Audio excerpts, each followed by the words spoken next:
India गठबंधन को लेकर चर्चा में आई ममता बनर्जी ने बांग्लादेश के मुद्दे पर बयान दिया है। वो कह रही हैं कि वो किसी को उकसावे में नहीं आएंगी और बांग्लादेश की राजनीति से उनका कोई संबंध नहीं है, बल्कि उनका संबंध अखंड भारत से है। बंगाल राष्ट्रभक्ति का उदाहरण पेश कर सकता है, ये भी ममता बनर्जी ने कहा है और बिल्कुल सही बात है। ये बिल्कुल नपातुला बयान मुख्यमंत्री ममता बनर्जी के द्वारा दिया गया है कि बांग्लादेश की समस्या उनकी अपनी अंदरूनी समस्या है।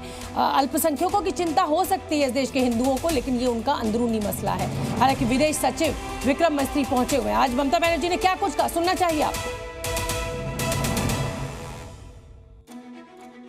আর যারা কেউ কেউ বলছে বিহার দখল করব, উড়িষ্যা দখল করব, আমি বলি ভাই ভালো থাকবেন, সুস্থ থাকবেন, সুন্দর থাকবেন। কিন্তু এত বড় হিম্মত আপনাদের কেন কারণ নেই যে বাংলা, বিহার, উড়িষ্যা সব নিয়ে নেবেন আর আমরা বসে বসে ললিপপ খাবো? এটা ভাববার কোনো কারণ নেই। আমরা যথেষ্ট সচেতন নাগরিক এবং আমরা যথেষ্ট সক্রিয়, কিন্তু আমরা ধৈর্যের পরীক্ষা দিই। তার কারণ এটা আমরা রবীন্দ্রনাথ ঠাকুরের কাছে শিখেছি যে আগুনের পরশমণি ছোঁয়াও প্রাণী।